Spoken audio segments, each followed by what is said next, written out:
कि जो घुसपैठियों की ज़्यादा पर्चा चल रही है, तमाम प्रचार हो रहा है। सीमा हैदर के लिए मुझे बड़ा तकलीफ हो रहा है कि वो बेचारी क्या है, उसका तो कोई पुरसान हाल नहीं हो रहा है। किसी के साथ अन्याय करना हमारे कुरान और हदीस में बिल्कुल वो जालिम कहा गया है, और जालिम के साथ कुछ भी समय नहीं लेना चाहिए, बल्कि उसको उसी वक्त जवाब देना चाहिए। आखिर इन लोगों को क्यों नहीं निकाला जा रहा है? अच्छा, इन पर कार्रवाई क्यों नहीं हो रही है? और उसके बाद शाहरुख खान तो इस देश का नागरिक थे, पूरी दुनिया जानती है। कोरोना काल में उसने बहुत मदद किया। तब आपने जिनका नाम लिया कि भारतीय जनता पार्टी के विधायक ने इस तरीके की भाषा बोली कि शाहरुख खान गद्दार हैं, जब कोरोना काल का समय आया था तो शाहरुख खान की भी कुर्बानी हिंदुस्तान पे है। उन्होंने बेशुमार माल दिया। जो करोड़ों के दिलों पे राज कर रहे हैं और वो हिंदुस्तान के हैं, उनका योगदान है। वो फिल्म बनाते हैं तो यहाँ बनाते हैं, यहाँ चलाते हैं, उससे देश का विकास होता है। कि हम बांग्लादेश वालों को घुसपैठियों के यहाँ निकालेंगे, हम उनको बता रहे हैं कि इतने बड़े सीमा हैदर किस तरह से अन्न गलाई है, पूरी दुनिया जानती है, और उसको यहाँ सड़ दे दिया गया। क्यों? उत्तर प्रदेश में एक मकाम, एक जगह ऐसी है जिसको आगरा कहते हैं, वहाँ पर ताजमहल बना हुआ है, उसको लोग देखने आते हैं। उससे भारतीय जनता पार्टी को करोड़ों करोड़ रुपया आता है, मगर उसको कफन कहा गया है। अब नववर्ष के मौके पर आज समाजवादी पार्टी कार्यालय पर जो है सभी लोगों को जो है बाटी चोखा के लिए अखिलेश यादव ने इनवाइट किया था। कुछ मुस्लिम धर्मगुरु भी हैं जो यहाँ पर आए थे और अखिलेश यादव से मुलाकात भी की है और बाटी चोखा का आनंद भी लिया। आज समाजवादी पार्टी के राष्ट्रीय अध्यक्ष जी यहाँ पर आए थे और आप लोगों से मुलाकात की, बाटी चोखा पर इन्वाइट किए, क्या कुछ दिशा निर्देश? बहुत अच्छा, बहुत अच्छा। और ये दावत अब एक बार खाए हैं, मगर ये 27 तक याद रहेगा। 27 तक याद जी, याद। आनंद लिया पूरा बहुत अच्छी तरीके से। और उन्हीं के शहर में खड़ा हूँ। मेरा नाम मौलाना हामिद अली है। और मैं एक बात बता दूँ, खासकर मीडिया वाले इस बात को बार बार उठाते हैं जो शाहरुख खान के खिलाफ बोला जाता है। मैं मानता हूँ कि शाहरुख खान जो भी एक्टर है, मगर वो हिंदुस्तान के हिंदू मुस्लिम सभी के दिलों से जुड़े हुए हैं, सबकी मोहब्बत है। और दूसरी बात ये कि जो घुसपैठियों की ज़्यादा पर्चा चल रही है, तमाम प्रचार हो रहा है। सीमा हैदर के लिए मुझे बड़ा तकलीफ हो रहा है कि वो बेचारी क्या है, उसका तो कोई पुरसान हाल नहीं हो रहा है। यहाँ तक कि अच्छे अच्छे वकील भी उसके साथ में लगे हुए हैं।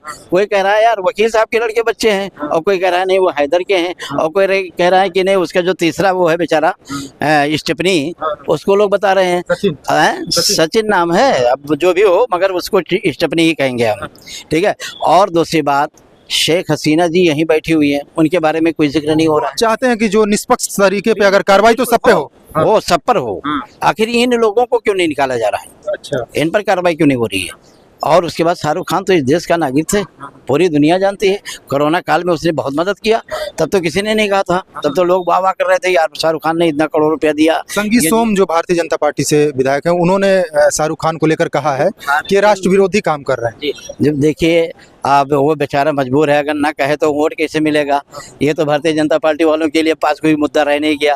अयोध्या का मुद्दा खत्म और सब खत्म, तो कुछ ना कुछ तो कहेंगे ही वोट लेने के लिए, हैं? वरना वही लोग कह रहे हैं, और यहाँ के भी जो लोग कह रहे हैं कि हम बांग्लादेश वालों को घुसपैठियों के यहाँ निकालेंगे, हम उनको बता रहे हैं कि इतने बड़े सीमा हैदर किस तरह से अन्न गलाई है, पूरी दुनिया जानती है, और उसको यहाँ सड़ दे दिया गया। क्यों है? बाकी और छानबीन नहीं, वो उसकी छानबीन क्यों नहीं हो रही है?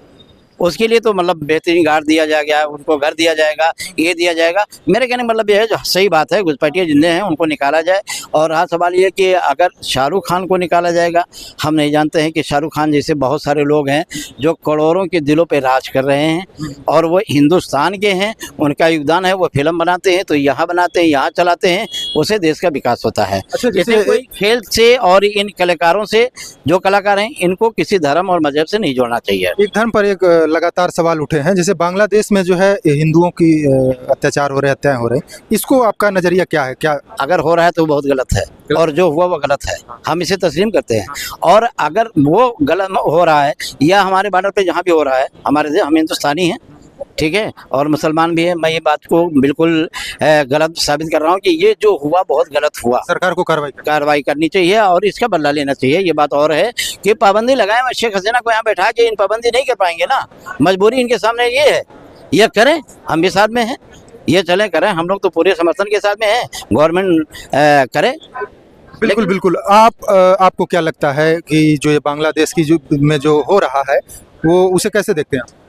देखिए, किसी के साथ अत्याचार करना, जुल्म करना, किसी के साथ अन्याय करना हमारे कुरान और हदीस में बिल्कुल वो जालिम कहा गया है। और जालिम के साथ कुछ भी समय नहीं लेना चाहिए, बल्कि उसको उसी वक्त जवाब देना चाहिए। अगर हिंदुस्तान में हमारा हिंदू भाई है, मुस्लिम भाई है, उसकी सुरक्षा देना मेरे ऊपर फ़र्ज़ है कि हम उसको सुरक्षा दें। और ये तो भारतीय जनता पार्टी का हमेशा कौल रहा है कि जब जब चुनाव आता है तो वो हिंदुस्तान, पाकिस्तान, बांग्लादेश करने का काम करते हैं। इससे देश का विकास नहीं हो सकता है। देश का विकास काम करने से होता है, कार कुछ करना नहीं है। सिर्फ हिंदू मुस्लिम भारतीय जनता पार्टी का एजेंडा है। और भारतीय जनता पार्टी को मालूम है कि 2027 में बहुत बुरी तरीके से भारतीय जनता पार्टी चुनाव हारने जा रही है। इसी तरीके से देखिए, आपने जिनका नाम लिया कि भारतीय जनता पार्टी के विधायक ने इस तरीके की भाषा बोली कि शाहरुख खान गद्दार हैं। जब कोरोना काल का समय आया था तो शाहरुख खान की भी कुर्बानी हिंदुस्तान पे है। उन्होंने बेशुमार माल दिया, सलमान खान साहब ने भी बेशुमार माल दिया। हिंदुस्तान में मुसलमान जो जिस लायक रहा, उसने हिंदुस्तान में जनता की सेवा की। वहाँ पर ये नहीं देखा गया था कि ये मुस्लिम बस्ती है, कि ये हिंदू भाई की बस्ती है, ये सिख भाई की बस्ती है। नहीं, ये नहीं देखा गया, बल्कि ये देखा गया कि कौन भूखा है उसको खाना पहुंचाने, उसके लिए खाना उपलब्ध कराने का काम किया गया था। कौन बीमार है उसके लिए दवाई का इंतज़ाम किया गया था। जब हिंदुस्तान में ऑक्सीजन की कमज़ोरी पड़ी तो मुस्लिम देशों ने भी मदद की। उनका मैं शुक्रिया अदा करता हूं और उनको मैं दुआ करता हूं कि अल्लाह ताला उनको और हिम्मत दे और अल्लाह उन्हें दौलत दे। और आज 2026 शुरू हो गया है। पहला दुआ करेंगे, आज 26 का पहला दिन है, देश के लिए क्या दुआ? 26 का पहला दिन है। और दूसरी चीज, आज दिन जो है वो जुमेरात का दिन है। आज जुमेरात का दिन है, बुजुर्गों का दिन है माना गया है।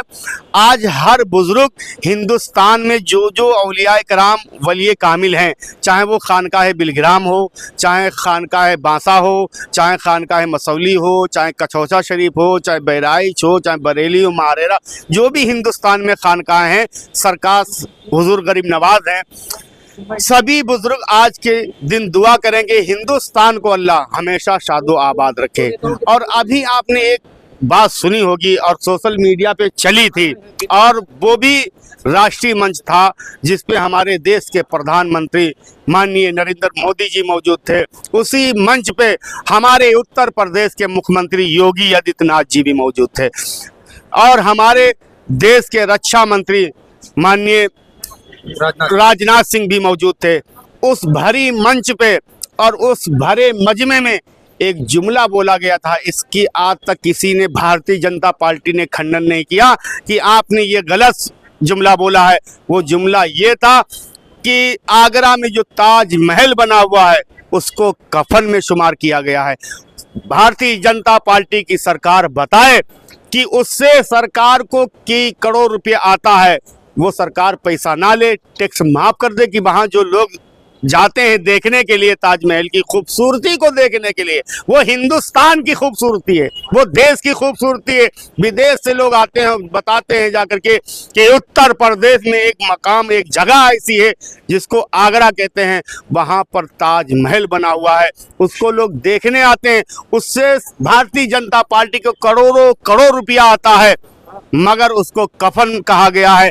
अब कोई उन्हीं में से कोई ऐसा शायर आएगा तो वो लाल किले को क्या कहेगा, जिस पे भारतीय जनता पार्टी के प्रधानमंत्री माननीय नरेंद्र मोदी जी भाषण दिया करते हैं।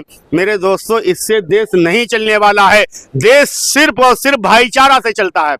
हिंदुस्तान में जो संविधान बाबा साहब अम्बेडकर जी का जो दिया हुआ है, हमें उस पर अमल करने की जरूरत है। जो बाबा साहब ने जो फरमान जारी किया था, हमें उसके साथ बेखूबी से निभाना पड़ेगा। उत्तर प्रदेश में भारतीय जनता पार्टी संविधान को मानने के लिए तैयार नहीं होती है। बाबा अंबेडकर साहब को भी अगर किसी ने अपमान किया है, किसी ने बेइज्जत किया है, तो इस धरती पर भारतीय जनता पार्टी है, उन्होंने भारतीय जनता पार्टी ने अपमान किया है।